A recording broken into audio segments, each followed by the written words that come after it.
Isaías 41:10. Assim diz a palavra do Senhor. Por isso, não tema, pois eu estou com você. Não tenha medo, pois sou o seu Deus. Eu o fortalecerei e o ajudarei, e o segurarei com a minha mão direita, vitoriosa. Aleluia, Senhor, obrigada. Obrigada, Deus, porque a tua palavra ela é verdadeira, ela é viva, ela é eficaz, mesmo tendo sido escrita há tantos anos. Ela serve, ó Deus, como referência hoje para mim e para os meus irmãos. Ela é tão eficaz, ó Deus, que parece até que o Senhor estava escrevendo sobre os nossos dias. Nós te glorificamos, ó Deus, e eu clamo para que o Senhor abra cada coração aqui. Que o Senhor faça conforme o Senhor quer, porque esse tempo é teu. Eu estou aqui para servir aos meus irmãos através do chamado do Senhor. Então faz conforme o teu querer, em nome de Jesus. Amém? Querido, nós estamos vivendo dias maus. Não tem como negar que os últimos tempos a qual nós temos vivido, e esse negócio está balançando demais, tá bom? Os últimos dias, os últimos meses, talvez os últimos anos, são dias maus. Dias de perseguição, dias de angústia, dias de incerteza, dias de abandono, muitos sem expectativa de futuro. Estamos, sim, vivendo dias maus. Calúnia, difamação, traição, são assuntos rotineiros que nós ouvimos nas redes sociais, nos gabinetes, num café. Pessoas em sofrimento constante têm se tornado algo comum no nosso meio. E não digo apenas no nosso meio eclesiástico, não apenas no meio da igreja, mas na sociedade. E percebemos que pouco se fala em esperança, pouco se fala em dias melhores. Sim, eu sei, tá tudo escrito. Mas realmente são dias difíceis, mesmo sabendo que no final tudo ficaria muito mais difícil. Não tem sido fácil passar por esse momento. Por vezes, eu e você procura por um amigo, procura por uma amiga e não encontra ninguém confiável ali no seu rol de amizade. Já me peguei por um tempo em determinada situação com meu celular na mão, rolando a barra de contatos para encontrar a quem eu poderia ligar para pedir ajuda, para pedir oração. E eu acredito que isso também é uma realidade que está acontecendo com você ou alguém perto a você. Às vezes, nós não temos nem a quem pedir oração. São dias desafiadores. São dias que nos empurram para sentimentos como medo, ansiedade, angústia, solidão, depressão, perseguição, sensação de que está sendo perseguida a todo instante. E isso não é apenas uma falácia, não é apenas uma percepção que nós estamos tendo. Eu tenho aqui alguns dados que eu busquei de pesquisas atuais de saúde mental no Brasil. E pasmem, cerca de 53 milhões de brasileiros estão sofrendo com algum tipo de transtorno mental, segundo a OMS. Isso vai para 26,3% dos brasileiros adoecidos hoje. Dados de 2023, hoje não, dados de 2023, há quase 2 anos atrás. Nós podemos encontrar como prevalência nos diagnósticos ansiedade e depressão. Só em 2024, ano passado, eu não estou falando de décadas, eu estou falando de agora. Só em 2024 foram 472.328 afastamentos oficiais concedidos pelo INSS por trabalhadores com quadros de doença mental. Burnout, ansiedade, depressão, estresse. E esse número só vem aumentando, porque em 2023, não, esse número já são 68% a mais do que 2023. Nós tivemos um salto de adoecimento no meio da nossa população. Isso eu estou falando apenas de trabalhadores formais, de carteira assinada, fora os informais. Em relação ao ambiente global, dos 64 países, o Brasil ocupa a terceira posição, pasmem, a terceira posição em adoecimento mental. Isso é muito grave. Você pode estar até achando que está muito distante, mas olha só, olha aí em torno de você mais 3 pessoas. Pode olhar, pode olhar. E a pesquisa mostra que de 4 pessoas dentro da população brasileira, uma está adoecida com transtorno de saúde mental. Isso é muito sério. Está mais perto da gente do que você imagina. Talvez você nem se deu conta que você mesmo está passando por alguma dessas situações, que é algo mais próximo e mais preocupante. O maior número de adoecimento dessas pessoas são os nossos jovens. Os nossos jovens da pandemia para cá começaram a apresentar quadros de depressão e ansiedade cada vez mais.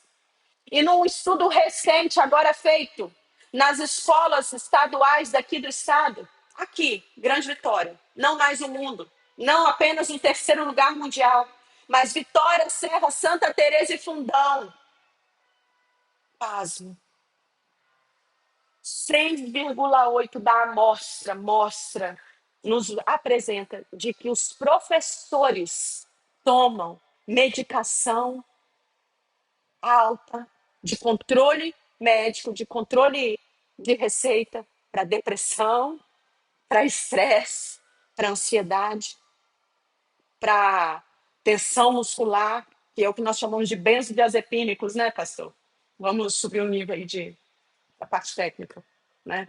Temos farmacêuticos, temos pessoas da área de saúde, nutricionista que entende. Isso significa 21,1% dos professores da rede estadual de Vitória, Serra, Santa Teresa e Fundão estão doentes. E você sabe com quem que eles estão lidando? Com os nossos filhos, com os nossos jovens, com os nossos adolescentes. Isso é muito sério. Está mais perto da gente do que nós podemos imaginar. Mas hoje, o Senhor me trouxe uma palavra para nos direcionar, para nos despertar, para nos acordar para essa realidade que está mais perto da gente do que nós imaginamos. Claro, eu já imagino, porque nós atendemos essas demandas com muita frequência. Mas talvez você que não tem tanto contato assim não consegue imaginar. Quanto mais perto de você existem pessoas aqui dentro que podem estar em depressão, que podem estar sofrendo violência doméstica e com isso não conseguem mais confiar. A desesperança está batendo a porta.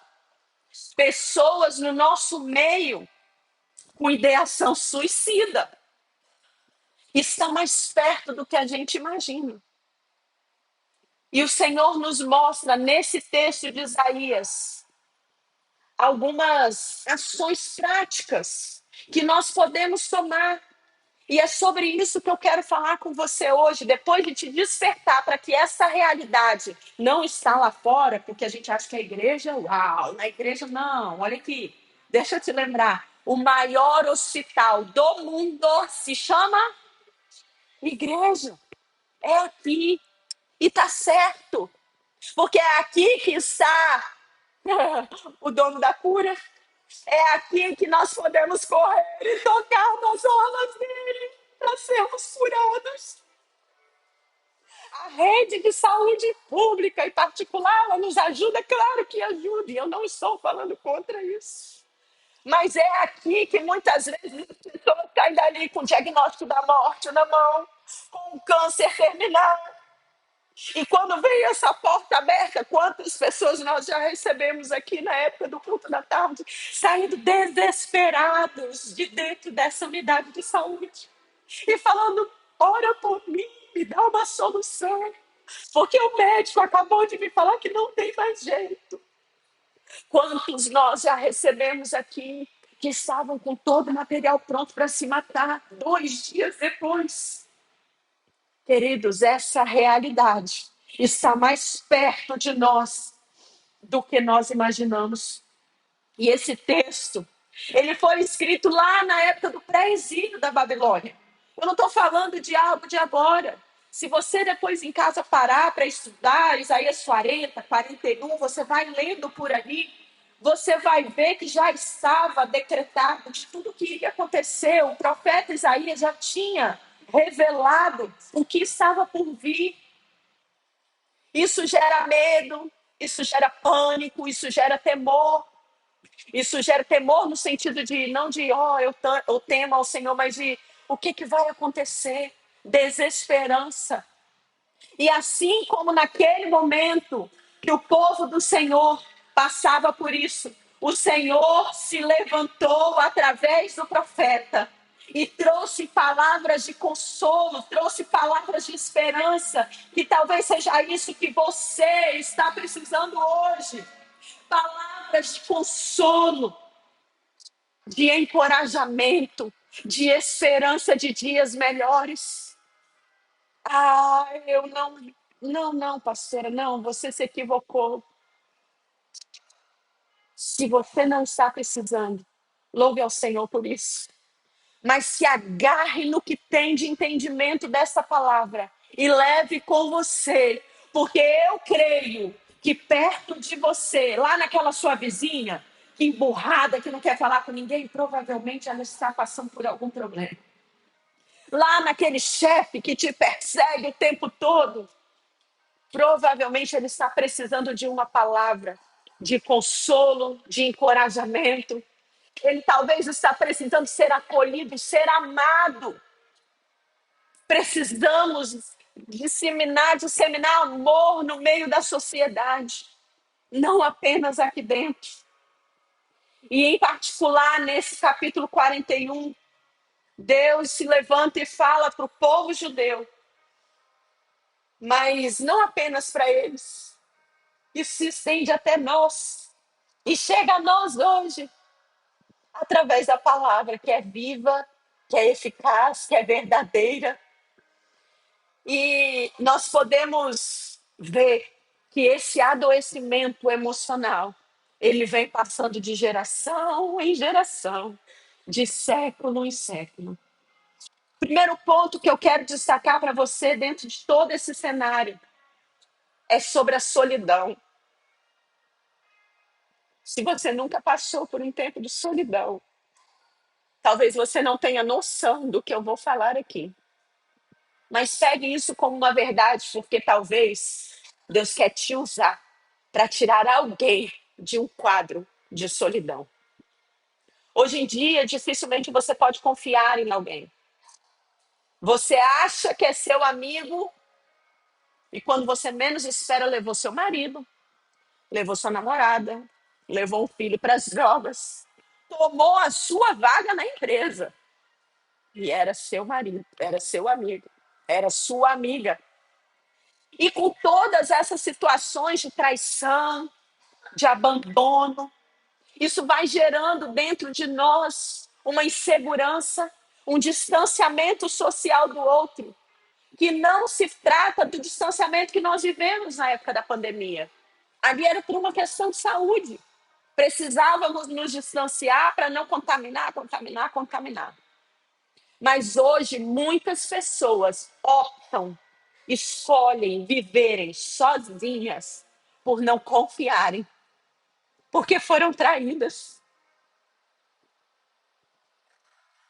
porque passaram a perna. A gente conhece pessoas que perderam muito dinheiro por causa de traições.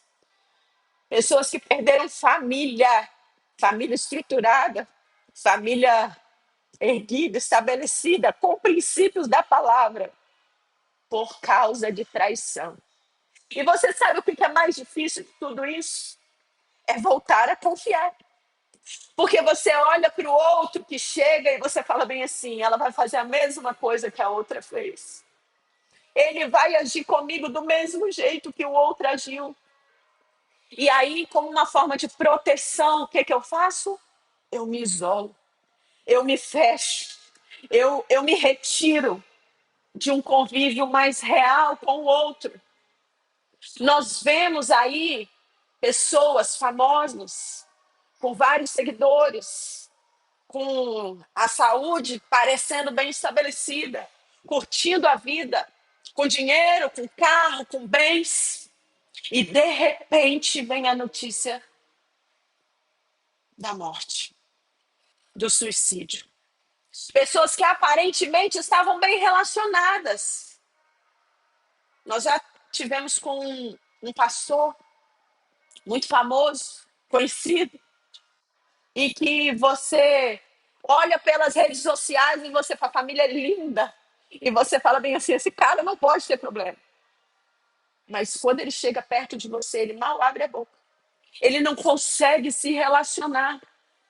Nós temos muito hábito de estar com as pessoas fora disso daqui, né? Nós preferimos estar na mesa, em casa, num restaurante, num café, porque ali você conhece de fato a pessoa.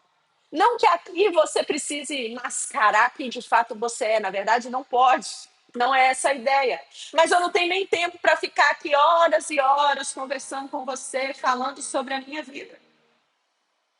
Mas numa mesa, num tempo de aconselhamento, você de fato conhece quem é a pessoa. E esse homem se afastando socialmente por questões de saúde mental. E você olha a rede social, você fala, meu Deus, é incompatível. Meu Deus, o Senhor usou tanto naquele culto. Mas emocionalmente, ele está ferido. Emocionalmente, ele está buscando se proteger. Porque em algum dado momento da vida, ele foi extremamente machucado. E não cabe a nós julgar se está certo, se está errado. Pelo contrário, se você não passou por isso, eu quero te dizer que o seu papel é orar pela pessoa. Tá vendo que tá faltando algumas pessoas aqui? Para de julgar, para de ficar conjecturando. Ah, não tá vindo porquê aqui, não me interessa o porquê. Isso é espírito de fofoca, de disse-me-disse, de contenda. Pega o telefone e liga, querido, eu não sei o que está acontecendo, mas você está precisando de um ombro amigo para chorar. Você está precisando de uma palavra. Eu estou orando por você. Faz um preço, paga um preço de oração. Muitos não estão dentro das igrejas porque estão adoecidos, porque sofreram traições e vieram com essa ideia mascarada de que aqui dentro não acontece nada disso. Nós estamos no maior hospital do mundo.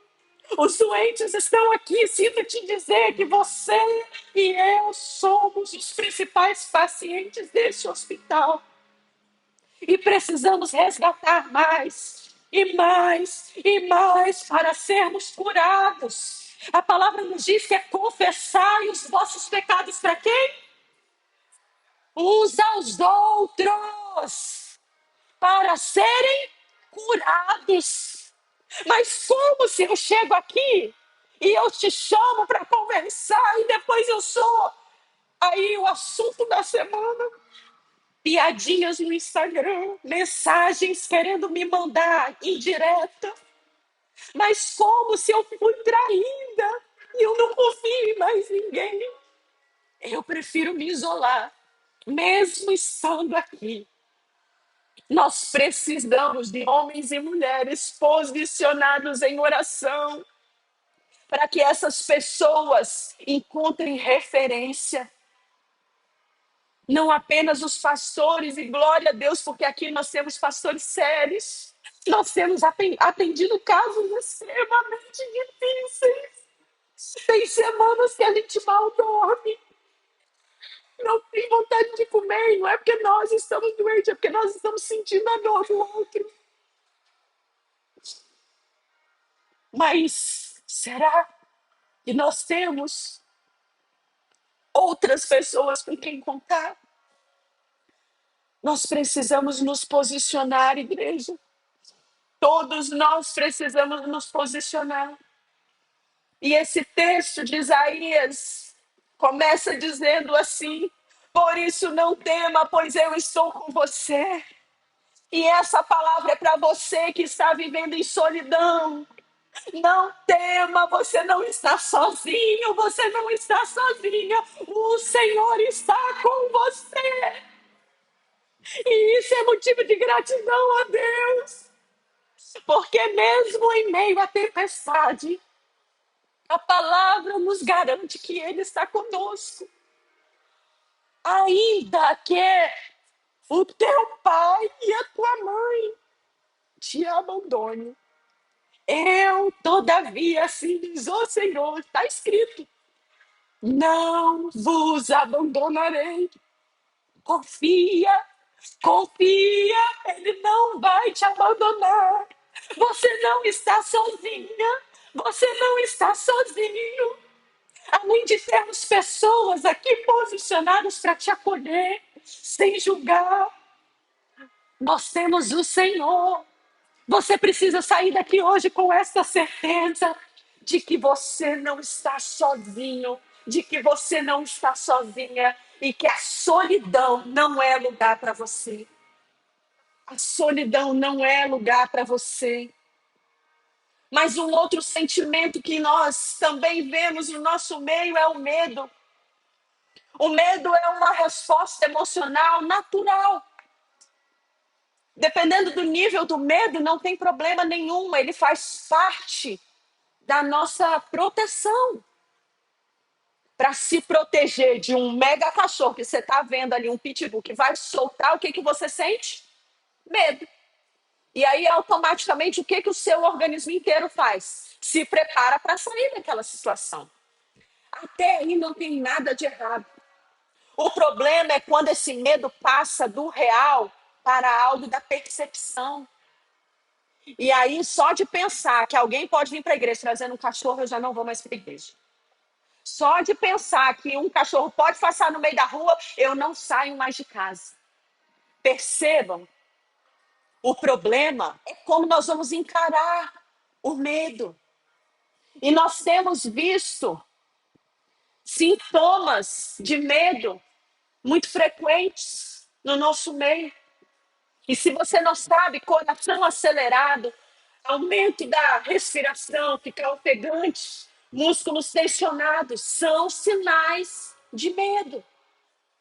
Talvez você nunca tenha escutado algo tão organizado assim, de uma forma mais técnica, mas como profissional da área que sou, eu tenho conhecimento para te falar sobre isso. E precisamos conhecer para entender, para identificar e para saber a hora de buscar ajuda. Não podemos ficar sozinhos. Por um lado, esse medo pode até ser saudável. Entretanto, o problema é que o medo nos paralisa, nos impede de caminhar, ele não nos deixa seguir, ele não nos deixa crescer. E aí vai gerando ansiedade, bloqueios emocionais e paralisação. Isso é o caminho do adoecimento mental.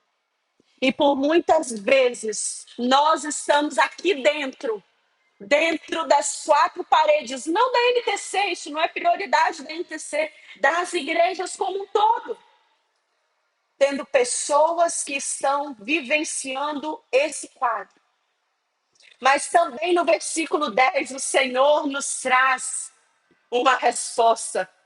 Nós não precisamos temer a mal algum, pois eu, o Senhor, sou o seu Deus. Não tema, não tema, tá tudo difícil, tá tudo nebuloso, eu não vejo saída. Parece que Satanás vai me tragar. Parece que esse cachorro vai me pegar. Mas assim diz o Senhor através dessa palavra: Ele é o seu Deus. Ele é o seu Deus que vai te livrar. Não temas. Mas para isso você precisa ter a certeza de que Ele é o seu Deus. Amém? Não adianta falar apenas da boca para fora. Tenha a certeza. Confesse o Senhor como seu único e suficiente Salvador. E Ele vai te livrar. O salmista, no versículo 3 do capítulo 56, nos ensina que nós devemos confiar em Deus quando o medo nos vier. Ele diz assim: em qualquer tempo que eu temer, confiarei em ti. O medo exacerbado é sinal de falta de confiança no Senhor. Falta de confiança de que Ele vai te livrar. Falta de confiança de que Ele vai curar. E deixa eu te dizer, se não tiver que curar, Ele não vai curar, porque está dentro do propósito dEle. Assim será. Mas cabe a nós acreditarmos na cura, acreditarmos na libertação, acreditarmos em dias melhores, termos fé. Ei, nós não vivemos pelo que nós estamos vendo. Não é essa tribulação de pré-exílio que vai fazer com que você paralise. Vai viver pelo que você não vê. Vai viver pela sua fé. Mas para isso você precisa confiar em Deus. Você precisa ter a certeza de que Ele está contigo. Você precisa ter experiências de que Ele te guarda, de que Ele te protege, de que Ele sustenta. E é em detalhes. Isso é em detalhes. Quantas vezes nós ouvimos testemunho de que a pessoa estava precisando e alguém trouxe? Isso é o cuidado de Deus. Mas geralmente, quando você vê esse tipo de situação, não é com aquela murmuradora, não é com aquele homem falta de fé, não. É com aqueles que estão lá, ó, Senhor, olha essa minha situação, Pai. Não é possível que você não está vendo. Eles estão orando, eles estão clamando, e Deus tem vindo no socorro do povo dele. Sempre foi assim. Por que com você não vai ser? Por que com você vai ser diferente? Se posicione nele, confie nele, espere que ele virá no tempo certo. Ele vai se levantar a seu favor. No tempo certo, ele se fará a nossa justiça. Você não precisa agir com suas próprias mãos. Você não precisa pecar caluniando, difamando. Ele vai se levantar em seu favor. Confie, não temas. Precisamos sair daqui hoje confiantes num Deus que guarda, num Deus que cuida, num Deus que zela. Senão não tem por que viver. Você vai confiar em quem se você não conseguir confiar no nosso Deus? Ah, mas é porque você não conhece a realidade da minha casa. Deixa eu te falar. De verdade, eu posso até conhecer. Eu posso até ir lá e tentar te ajudar. Posso talvez trazer pessoas que vão ajudar o cenário, mas eu conheço o Deus que eu sirvo. Eu não preciso conhecer a sua realidade para saber que o Deus que eu sirvo é um Deus de milagre. Eu já vivi o milagre. Eu não estou falando do que eu ouvi falar, do que está apenas na palavra, que para mim já é muito. Mas eu estou dizendo que além do que está escrito, eu já vivi milagres na minha vida. Eu já vivi experiências de não ter e o Senhor trazer. Eu já vivi experiências de ter como comprar e Deus falar, vou te dar como um mimo. Deus está orando e falando, poxa vida, Senhor, eu queria tanto aquele vestido para passar no meu aniversário. Mas não era tempo de comprar. Eu tinha como comprar, mas não era tempo. E aí chega uma pessoa, trouxe um presente para você. O vestido era o mesmo que eu havia orado. Era um vestido de listras, até o detalhe das listras, a ordem das cores, no tom que eu queria. Deus sabe cuidar dos seus filhos, daqueles que confiam, daqueles que esperam. Não se turbe o nosso coração, seu coração. Fique firme, creia em Deus. Ele vai se levantar, ele vai fazer com que a justiça seja feita para a sua vida. E a pergunta que fica é: em quem você tem crido? Na justiça? No governo? No seu chefe? Na amiga do lado? No pai? Na mãe? Ei, todos eles são falhos. Creia no Senhor, não temas, e ele vai se levantar. Em relação a medo, eu tenho um testemunho rápido de que eu nunca falei isso aqui. Acho que nem meus pais nunca ouviram falar sobre isso. Mas quando criança, o meu apelido era Medrosa. Medrosa e Chorona. Chorona porque eu tinha medo de tudo. Eu não ficava em casa sozinha. Eu não ia ao cemitério. Se você comentasse comigo que alguém da sua família morreu, eu fazia crises de pânico. Sim, eu paralisava. E a última crise que eu me lembro de ter tido, eu já era casada. Eu morava na casa que era dos meus avós. Na época, eles morávamos embaixo. E o pai da vizinha morreu. E só de saber disso, eu entrei em pânico. Eu me lembro das pernas travadas, do dente travado. Eu não conseguia falar e eu gritava.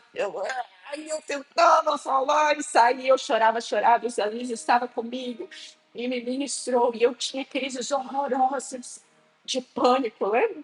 De medo. Mas nessa época, eu tive um verdadeiro encontro.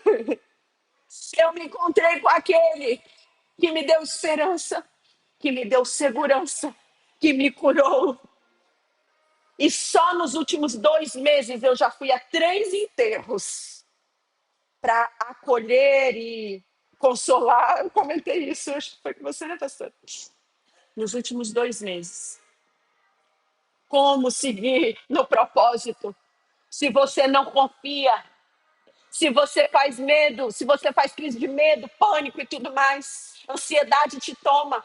Se posicione confiando no Senhor. Ele tem como te curar, ele tem como te salvar, ele tem como salvar a sua família, ele tem como mudar o cenário que você está vivendo. Nunca mais eu tive uma crise. Há anos que eu não sei o que é isso. Não precisei de medicação. Por quê? Porque eu confio. Eu confio no Deus a qual eu sirvo. E quantas famílias, pensando no contexto da morte, eu já ajudei. Eu não podia sequer ouvir falar que eu entrava em crise. Mas além do medo e da solidão, tem algo que também tem nos assolado silenciosamente, de uma forma sorrateira, que é a depressão. Os dias são tão maus que as pessoas não veem mais alegria.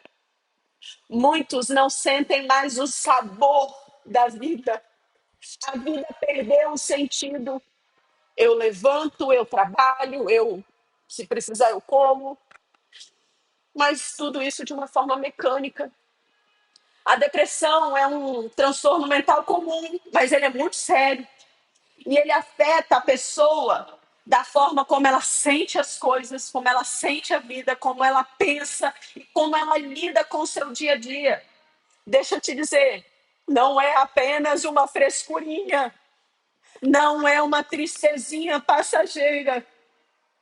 Não julgue se você nunca passou por isso, mesmo que você tenha passado. É porque aí eu tenho certeza que você não vai julgar. Porque você sabe o que de fato é estar num quadro desse. Você comer porque tem que comer. E tudo parece que tem sabor de nada. De isopor, de plástico. Você levantar da cama porque você precisa levantar e bater o seu ponto. Você fazer as coisas porque você é obrigado a fazer. Mas de fato o seu corpo só pede cama. Você só quer cada vez mais se isolar. Inúmeros sintomas nós temos dentro da depressão. A pessoa ela não quer mais conviver socialmente, não é mais apenas um isolamento. Ela não quer mais. Se eu puder escolher, eu prefiro estar só. Ou com meu amigo, com mãe, pai, alguém ali muito perto. Porque a todo instante parece que ele vai perder o controle. A pessoa ela tem alteração do sono, ou dorme demais, ou dorme de menos. Nem sempre um quadro de insônia está desconectado de uma depressão. Algumas pessoas em depressão fazem quadros de insônia. Porque nós temos no nosso senso comum de que se está dormindo demais é porque você está em depressão, porque pode estar em depressão. Não, às vezes a pessoa nem dorme, porque o pensamento está tão acelerado, a ansiedade está batendo tanto ali dentro, que ela não dorme mais, não come direito, se sente inútil, se sente culpada por tudo que está acontecendo, não vê esperança para um futuro melhor, não tem apetite, dificuldade para se relacionar, dificuldade de concentração, dificuldade de tomar decisão, dificuldade com memória, parece que está perdido, sem direção. Pensamentos de morte. E aí, quantas vezes eu já ouvi, nossa, se está assim é porque está em pecado. É, meu Deus, para, você não tem noção do que é isso. Quando a pessoa chega nesse momento, ela já perdeu todo esse controle.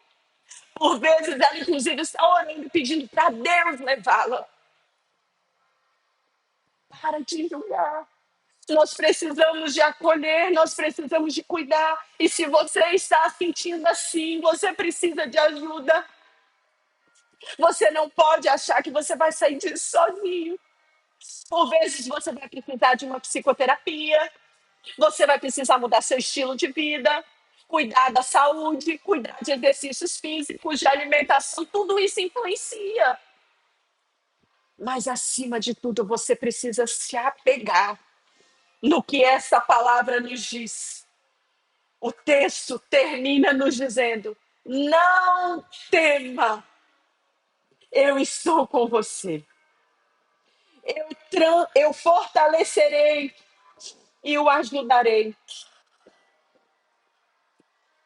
E o segurarei com a minha mão direita vitoriosa. Essa é o que é a palavra que o Senhor tem para mim e para você hoje. Não precisa temer. O Senhor tem como mudar esse quadro. Ele pode trazer a alegria de novo ao seu coração. Por mais que você olhe a sua realidade e fale, agora acabou, não tem mais jeito. Ele pode mudar. E eu conheço várias pessoas que passaram por isso e saíram. É possível. Você não é pior do que ninguém. Você também não é melhor do que ninguém. Somos todos chamados e reconhecidos por filhos. Jesus veio para dar salvação não é aos melhores, nem apenas aos escolhidos. Ele veio para todos. Ele veio para curar a todos. Ele veio para trazer vida a todos. Eu costumo dizer nos meus atendimentos que eu só trabalho pela vida. Não apenas pelos princípios que me fundamentam, mas também pelos princípios da minha profissão. Eu trabalho e confio na vida. Eu sei que pode mudar. Eu tenho certeza que esse tempo pode passar, pode cessar. Esse vale vai acabar. O Senhor pode te tirar desse deserto. Não desanime, não abra mão, não perca a esperança.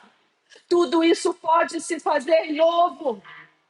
Não tenha medo, pois eu sou o teu Deus. Assim está dizendo a palavra do Senhor. Eu sou o teu Deus que conhece o teu futuro. Eu sou o teu Deus que sonho contigo. Eu sou o teu Deus que posso fazer qualquer coisa dentro do meu propósito. Se mantenha firme, busque ao Senhor, busque ajuda, busque ajuda medicamentosa se precisar. Isso não é do diabo, não. Vamos parar com esse mimimi, com essa religiosidade, que se o irmão toma medicamento é porque ele está endemoniado. Ei, o Senhor opera a cura do jeito que Ele quer, não dentro da minha caixinha de religiosa. Se Ele quiser curar aqui, agora Ele cura. Um cego, Ele curou ali, ó. Enxerga e vai. O outro,